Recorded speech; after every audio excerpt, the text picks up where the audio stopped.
تجدید نکاح کیسے کیا جائے؟ تجدید نکاح کا معنی ہے نئے مہر سے نیا نکاح کرنا۔ اس کے لیے لوگوں کو اکٹھا کرنا ضروری نہیں ہے۔ نکاح نام ہے ایجاب اور قبول کا۔ ہاں، بوقت نکاح بطور گواہ کم از کم 2 مسلمان مرد یا ایک مرد مسلمان اور 2 مسلمان عورتوں کا حاضر ہونا لازمی ہے۔ یا تو 2 مسلمان گواہ ہوں، یا پھر اگر 2 مرد نہیں مل پا رہے ہیں، ایک مرد مل جا رہا ہے اور 2 عورتیں مل جا رہی ہیں، 2 عورتوں کی گواہی ایک مرد کے قائم مقام ہوتی ہے۔ خطبہ نکاح بھی شرط نہیں ہے بلکہ مستحب ہے۔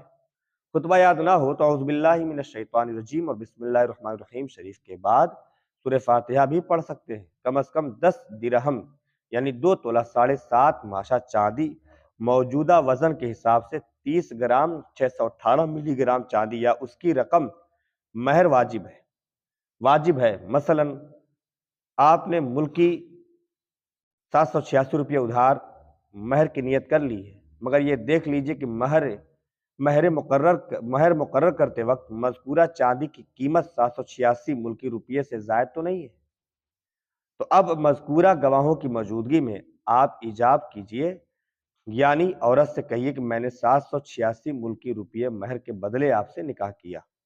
عورت کہے میں نے قبول کیا، نکاح ہو گیا۔ یہ بھی ہو سکتا ہے کہ عورت ہی خطبہ یا سورہ فاتحہ پڑھ کر ایجاب کرے اور مرد کہے میں نے قبول کیا، تب بھی نکاح ہو گیا۔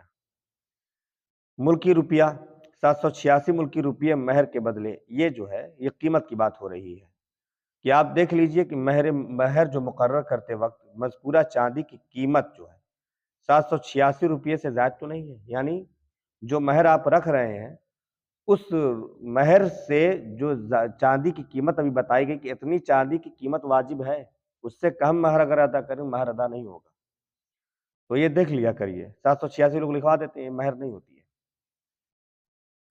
بعد نکاح عورت چاہے تو مہر معاف بھی کر سکتی ہے، مگر مرد بلا حاجت شرعی عورت سے مہر معاف کرنے کا سوال نہ کرے۔ مرتد کے ذبیحہ کا کیا حکم ہے؟ مرتد کا ذبیحہ مردار ہے، اگرچہ بسم اللہ کر کے ذبح کرے، یوں ہی کتے یا باز یا تیر سے جو شکار کیا ہے وہ بھی مردار ہے، اگرچہ چھوڑنے کے وقت بسم اللہ کہہ لی ہو۔